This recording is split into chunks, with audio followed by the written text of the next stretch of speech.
We have to talk to you. You're wearing sweatpants. It's Monday. So? So that's against the rules, and you can't sit with us. Whatever. Those rules aren't real. You can't sit with us! Heading to an opening weekend win in the Champions Cup. A mighty marker in Investec Champions Cup Pool 3. Full time at Scotstoun. He wasn't able to catch it. We were in the knock-on in the tackle there. I came in like a wrecking ball. I never hit so hard. Sorry. Yes. A hell of a weekend, really. 2 weekends, to be honest. Look, let's not get carried away, okay? These are 2 weekends out of a long Champions Cup. But I have to say the overriding feeling that we had from this World Cup, stuck in reverse mode. The overwhelming theme that we had over these last 2 weekends, for me personally, was English teams competitive. Now, there's a lot of caveats to this, a lot of asterisks. And much like Jackson Anderson, regular to the channel, thanks for watching, Jackson, mentioned with the Stormers in terms of the preview that I had for their game with Leicester that I went to go watch. It seems like it's a running theme that a lot of teams are going to be playing their reserves in away games. Now, this tactic for me, I think, makes a lot of sense. It's a long old season. A lot of the best players have come fresh from the World Cup. You want to limit their travel time. If you can give them a week at home where they're not competing, not being bashed around, getting some rest, that's really going to make the difference when we kind of get into the knockout stages and you can't afford to do that anymore. So for a lot of teams, I think this Champions Cup is going to come down to depth of squad and how well the squads can do with their non-starters. And some teams did better at this than others. For example, Saracens didn't do this when they went to the Bulls. They actually had a pretty full squad. I'm just having a look at the team here. I mean, it's full of starters, right? It had Vunipola and George in the front row. Itoje, Benny Vunipola, who obviously got that red card. Farrell, Daly, Tompkins, Good. They got thrashed by the Bulls. Didn't even get a losing bonus point. And you could argue that maybe they should have not played their starters and given them an extra weeks of rest. For those of you that are watching the Premiership, you'll notice that they gave a lot of players rest about a couple of weeks ago, and it ended up with them losing a game. Probably because they feel like they've got more leeway in the Premiership, because I feel like they are top at the moment. I'm just going to double check that. Not even top, they're 4th at the moment, crikey, although there's 2 points difference between them and top. But other teams didn't play their starters for their away games. I'm thinking of the game I went to go watch. I went to go watch the Stormers play against Leicester, and their reserves actually played very well. I think they deserve a lot of credit, as I was talking about in my previous video. But I think we saw this more and more, especially if they had to fly kind of more than domestic. So, for example, I think Northampton obviously played a pretty full squad for playing Scotland, which obviously, yes, sorry, people that get upset, it's a different country, but it's a bit different, I think, flying to Scotland than it is to, say, France or Italy or South Africa. So I think the difference really will be in the Champions Cup, in the group stages, who goes forward, who gets a better position, is depth of squad and how to perform. So that's one theme that I kind of was merging when I was talking about another theme. Let's go back to my original thought, which was the English teams played very well. Obviously, in the first week, the only defeat really for an English club was Saracens, where they got absolutely demolished by the Bulls. There were all the other teams won that weekend. Bristol beat Lyon, Bath beat Ulster, Harlequins beat Racing 92, Sale absolutely demolished Stade Francais, and Leicester obviously beat the Stormers. And in the second week, we had Saracens beat Connaught, Bristol lost against Bordeaux, we had Bath beat Cardiff, Sale did get beaten by Leinster, and Toulouse absolutely thrashed Harlequins, and Chiefs did beat Munster, and Chiefs also beat Toulon the week before. I missed that game, and Leicester beat Stade Francais barely. So I was originally going to make a video last week about the English teams and their winning record and that no one should get carried away. And I think before, I didn't get a chance to make that video in the end. But before I get a chance to release that video, I think the chickens came home to roost a little bit in the second weekend. I was going to basically say, let's not get carried away. It was a good weekend for English rugby. However, we've got a long old way to go. And there were quite a few significant losses there. What I would say is that looking at the fixtures that we're looking at here, it seems the superstar clubs are really kind of a league above their own. So Leicester, I'm just too much in Leicester. You know, they're doing so well. They're so good right now.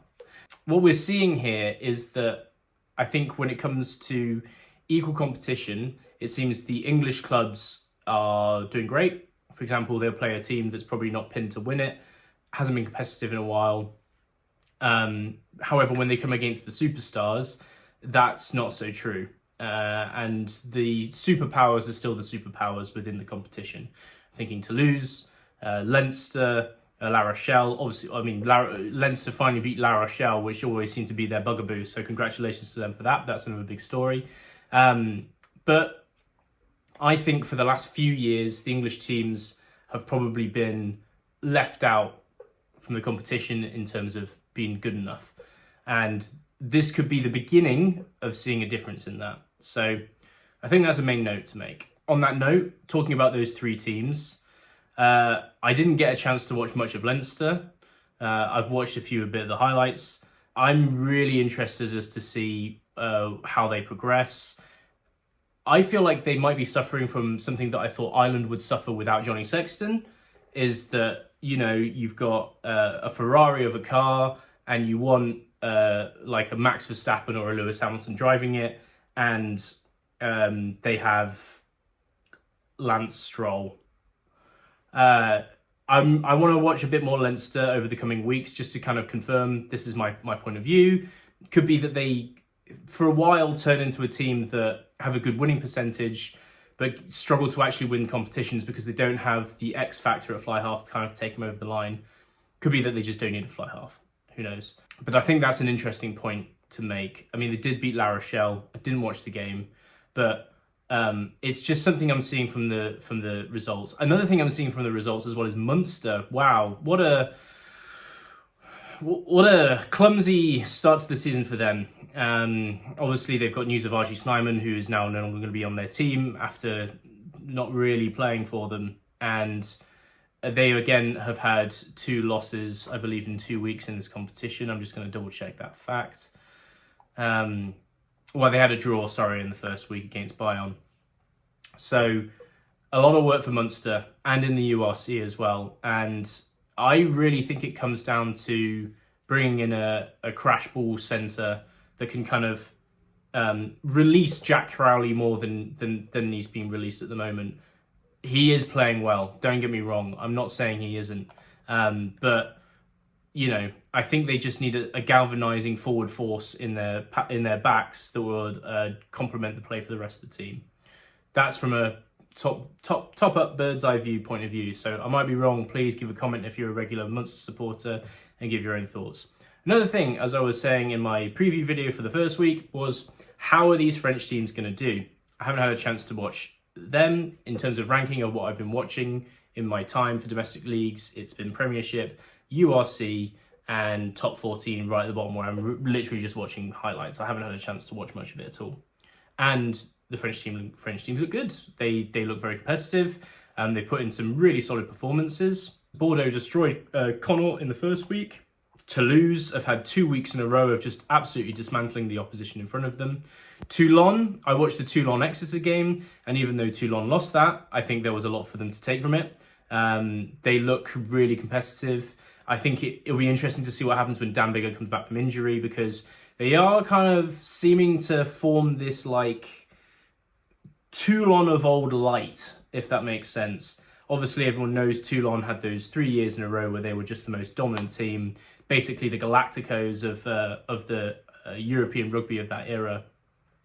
And they seem to just be kind of collecting parts like they were back then, but they're not really like the best of their positions. Like I'll give you a comparison, right? So they've got Dan Biggar in at fly half, very good fly half, international fly half, but it's a bit different than having Johnny Wilkinson when he was playing for Toulon. Johnny Wilkinson revitalised his career playing for Toulon, and I will hear nothing different. He was superb. in every aspect of his game, and he stayed injury-free. But they've got the outside centre for Fiji, who is, I think, sensational. I think he's a great player. They've got a few other names in there. I like their fullbacks and their fullback. I like their wingers. There's some elements of their pack that are really good. I really liked watching the number 8 play that weekend against Exeter. I thought he was really good. Yeah, Toulon have got some things to build around, and they could gain some momentum in the tournament. I really think they're good. Obviously, as I was talking about, Bordeaux look great. They will be competitive. Toulouse, they're great. Looking through some other teams here, Racing, obviously very good in attack. Maybe needs a little bit of defensive work, but they really have some great teams, the French do, in this competition. Again, Bordeaux, they beat Bristol quite handedly. So yeah, French teams, in general, they look pretty good. A special mention, I think, has to go to Exeter, who I think last year they really struggled with a bit of an identity of who they were. I think they were trying to play a style of rugby that would have worked for their squad back in the past, and they really kind of suffered from trying to have a game plan for a team that they no longer had. It seems to have changed this year. In the Premiership, they are 6th, although they're 4 points away from first place. It's all very tight, and they have lost 3 games. But the 2 performances that they had the last 2 weekends are just sensational. They've got a very young team. They seem to be kind of melding together very well. I really want to be looking at some of these players playing for internationals in the future. Henry Slade is really having a bit of a resurgence at Exeter. He's kind of like the leading older figure within that team. And they're going to be a team to watch. I mean, they were a bit of a surprise last year to make the semi-finals. They earned it. They played very well in Europe, but it was their Premiership performances that really lacked last year. And maybe their style just works better at European stage. Who knows? I want to watch more of them and see what it is. But I think Exeter in general in both competitions, both their domestic and also the European, I think they're one to watch. I think they are good. They're interesting. They're young, which I think that's always a favourite for me in all sports, is to watch a team that is young and is kind of starting to gel together well. I mean, it's just full of potential. You've got a lot of guys there that could be there for years. You're kind of building something together, and the real magic comes towards the end of the season where you've got a bunch of 21 to 24-year-olds that have learned to play with each other, and they're just faster than their opposition. So I think Exeter could have a really exciting year this year. Fingers crossed for no injuries, and that they kind of manage to be allowed to keep having more time together. So that is the summary, I think, of what I'd like to talk about from the 2 weekends that we've had of Europe Rugby. Europe's not around for a while now. I don't think it is until the new year, at least until the new year. So everyone goes back to their domestic leagues. There's definitely some teams I want to be watching coming in the domestic leagues themselves. Obviously, keep watching Leicester. There's no doubt about it. But the other teams as well I want to watch is Exeter, for reasons I've mentioned. Bath, who I haven't talked a lot about this session, but they are definitely worth a mention. And the difference of having Finn Russell in their team is you can't state it enough. He's been lights out. Really has been worth every single pound that he's been brought in for. And I think, yeah, those 3 teams I'm really excited about for English rugby. I want to watch Leinster. I want to see how they develop their fly half situation. I want to watch Munster because I want to see how they progress and how they deal with the adversity that they've had from the beginning of the season. I think they have the tools in their tool shed to turn it around, bring some good performances together. And yeah, I want to watch some of the French teams that I know a little bit less about. Bordeaux and Bayonne in there, who I think play very well. Toulon, I want to see how they keep going.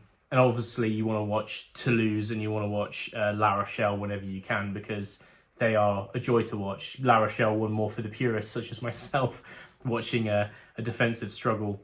But yeah, it's all very interesting. Early days in the competition and really exciting to see where things go from here.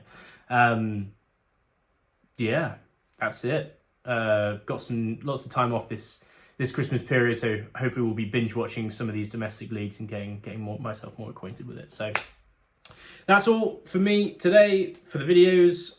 More to come. It's been very busy with work coming towards the end of the end of the year, so I've got a good time off. There's some video ideas that I have that I want to talk about in terms of themes that are happening. One of the ones I've not mentioned here, Scottish rugby. I just have a weird feeling about it. Their World Cup, I think, has left a stink on their two teams that they have within the European competition, and I want to explore that a little bit. That's just one of the videos I think I'm going to be coming up with in a little bit of time. So tune in. Thanks for tuning in. Leave your likes, leave your comments. I'm getting, obviously now with the views less from the World Cup, I've had a chance to reply to more and more comments that are down there. So let's have a conversation. What do you think about the European competition? Who do you think I should be watching? How did your team do? What are your thoughts? Do you think your team's going to improve, get worse? Do you think they were unlucky, lucky? The Stormers in particular against Leicester, unlucky as hell for my liking. And I think Leicester at Stamford and Sable were also very lucky. But let me know what's going on in your part of the world in terms of rugby. And yeah, back to the domestic rugby for all of us.